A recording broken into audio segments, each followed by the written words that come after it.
दोस्तों नमस्कार, आप सभी का हमारे चैनल पर स्वागत है। आपने अभी अभी सुना होगा कि चुनाव से ठीक 3 दिन पहले राम रहीम का बेल पर बाहर आना और ठीक 3 दिन बाद 5 अक्टूबर को हरियाणा में विधानसभा चुनाव होने थे। कुछ झोल में लग रहा था कि बीजेपी ने क्या इसीलिए चुनाव के लिए ही उनको बेल दी है, लेकिन बीजेपी ये चीज जाहिर नहीं कर रही थी। लेकिन अब क्लियर हो गया है और सबसे बड़ा मुद्दा ये है कि बीजेपी अब घिरकर खड़ी हो गई है। क्या इलेक्शन कमीशन इस सरकार पर एक्शन लेगा या नहीं लेगा, ये भी बड़ा मुद्दा इस खबर में है। मैं आपको बता देता हूं, सबसे पहले बारीकी से समझाता हूं। बाबा राम रहीम को जब पैरोल दी गई, ठीक विधानसभा चुनाव से 3 दिन पहले बुधवार को, उस समय पर सीधे तौर पर इलेक्शन कमीशन ने 3 शर्तों पर उनको बेल दी थी। वो क्या थी 3 शर्तें, एक बार स्क्रीन पर देखिए।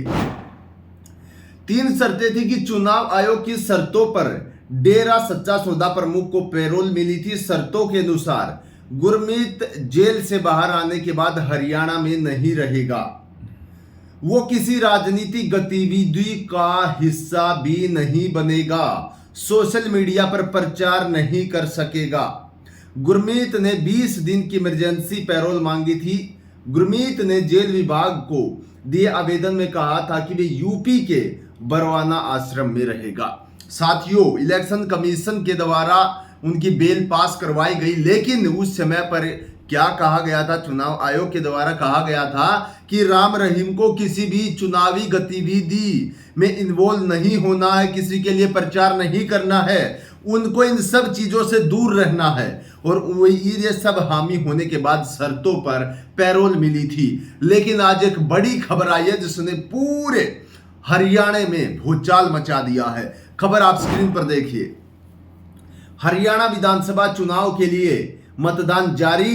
गुरमीत राम रहीम के डेरे ने भाजपा को वोट देने की अपील कर डाली है। जी हां साथियों, एक बड़ी खबर यहां पर निकल कर आ रही है कि किस तरीके से इलेक्शन कमीशन के शर्तों के बावजूद इनडायरेक्टली बीजेपी को सपोर्ट करने आगे आ गए राम रहीम। इस चीज को लेकर मशहूर पत्रकार रवीश कुमार का क्या कहना है, किस तरीके से बीजेपी को धो डाला, एक बार पहले उनका ट्वीट देखिए, उसके बाद विस्तार से बताता हूं। रवीश कुमार कहते हैं, क्या प्रधानमंत्री कह सकते हैं कि बलात्कारी और हत्यारा उनकी पार्टी के लिए अपील न करे? नहीं कह सकते हैं। फिर वे मजबूत नेता हैं और भारत में नारी की देवी की तरह पूजा होती है। जी हां, ये लाइन रवीश कुमार ने क्यों कही? क्योंकि जिन संदिग्ध मामलों में डेरा सच्चा सौदा बाबा राम रहीम जेल के अंदर है, वो बहुत घिनौने मामले हैं साथियों। और अगर इस तरीके का कोई व्यक्ति बीजेपी के लिए, पार्टी के लिए समर्थन करता है, या ठीक विधानसभा से 3 दिन पहले उसको बेल दी जाती है, तो बहुत सारे सवाल खड़े होते हैं। और सवाल ये भी खड़ा हो गया है, क्या इलेक्शन कमीशन अब एक्शन लेगा या नहीं लेगा? खबर विस्तार से समझा रहा हूं, तो इसी बीच हिंदुस्तान की तरफ से क्या छापा गया खबर में देखिए। हरियाणा विधानसभा को लेकर शनिवार को मतदान, यानी कि आज मतदान जारी। इस बीच डेरा सच्चा सौदा मुख्यालय ने अपने फॉलोअर्स से भारतीय जनता पार्टी के पक्ष में वोट करने की अपील की है। डेरा प्रमुख गुरमीत राम रहीम के 20 दिन की पैरोल पर रोहतक की सुनारिया जेल से बाहर आने के 1 दिन बाद यह घोषणा हुई। इकोनॉमिक टाइम्स की रिपोर्ट के मुताबिक गुरुवार देर रात सिरसा में डेरा सच्चा सौदा मुख्यालय में आयोजित सत्संग के दौरान अनुयायियों को यह संदेश दिया गया। आमतौर पर फॉलोअर्स को निर्देश विधानसभा चुनाव से कुछ दिन पहले सत्संग मंच से खुले तौर पर आते रहे हैं। हालांकि इस बार यह निर्देश कुछ मौन तरीके से दिया गया। समझिए इस पूरी क्रोनोलॉजी को। आखिरकार क्यों बीजेपी के लिए सपोर्ट के लिए आगे आए बाबा राम रहीम, और क्यों ठीक विधानसभा चुनाव से 3 दिन पहले उनको पैरोल पर बाहर निकाला गया? क्या थी पीछे की, पर्दे के पीछे क्या चल रहा था? क्या जनता की कोई सुनने वाला नहीं है, या अपनी कुर्सी का लोभ लालच सबको है, क्या ये नहीं देखा गया कि किस घिनौने कांड में वो जेल के अंदर 20 साल की अपनी सजा काट रहे हैं? उससे कोई मतलब नहीं है। लोगों को अपनी कुर्सियों से मतलब है, अपनी वोटों से मतलब है। विधानसभा चुनाव से पहले उनको बाहर निकाला गया। आगे देखिए इस खबर में क्या छापा गया है। सूत्रों के मुताबिक इस बार सत्संग मंच से कोई घोषणा नहीं की गई। डेरे के पदाधिकारी खुले प्रांगण में गए और सभा में शामिल लोगों से भाजपा को वोट देने के लिए कहा। एक पदाधिकारी ने ईटी को बताया, हमने फॉलोअर से बूथ के पास सक्रिय रहने के लिए भी कहा है।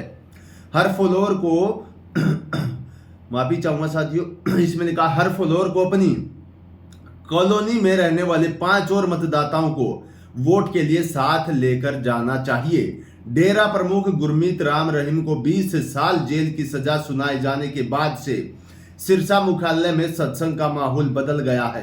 सक्रिय राजनीति मामलों की समिति को भंग किया जा चुका है। अब उनके पदाधिकारी और अनुयायी सत्संग आयोजित करते हैं। यानी कि एक तरीके से चलो राम रहीम ने खुले मंच से नहीं कहा कि बीजेपी को वोट कीजिए, बीजेपी को सपोर्ट कीजिए हमारे सभी फॉलोअर, लेकिन जो पदाधिकारी हैं, क्योंकि राम रहीम तो अपनी सजा काट रहे हैं, वहां पर जो सत्संग चला रहे हैं उनके जरिए लोगों से कहवाया गया कि आप बीजेपी को सपोर्ट करिए और अपनी कॉलोनी से और 5-5 लोगों को वोट डलवाने के लिए लेकर जाइए और बीजेपी के लिए वोट डालिए। इस तरीके का मामला सामने आया और तमाम पत्रकार, तमाम वरिष्ठ राजनीति विशेषज्ञ इस चीज को ये कह रहे हैं कि ये सरासर हमारे लोकतंत्र के लिए बहुत खतरनाक साबित हो सकती है, क्योंकि जिस तरीके से विधानसभा चुनाव से ठीक पहले सरकार की चाल से उनको बाहर निकाला गया, इलेक्शन कमीशन ने शर्त रखने के बाद उनको बाहर निकाला गया, लेकिन उन्होंने शर्तों को भी जिस तरीके से तोड़ने का मामला सामने आया है, तो क्या अब उन पर इसी एक्शन लेगा या नहीं लेगा, ये भी बहुत बड़ा मुद्दा बना हुआ है। तो साथियों, आप हमें बताइए कि आखिरकार इस तरीके से क्या बीजेपी वालों ने यह सोचा था कि चलो किसी को पता नहीं चलेगा, ठीक टाइम पर उनको निकाल लेते हैं। तुम्हारी पहले भी हरियाणा के अंदर हालत बहुत पतली है, क्या पता राम रहीम के फॉलोअर्स अगर वोट कर दे तो तुम्हारा जो कुछ जो वोट बैंक और बढ़ेगा।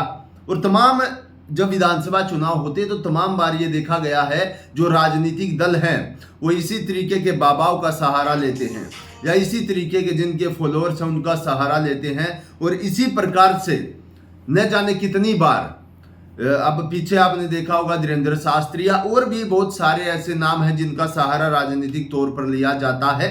तो साथियों, ये बड़ी खबर निकल कर आ रही थी, इसके बारे में आपकी क्या राय है कमेंट बॉक्स में आप हमें बता सकते हैं।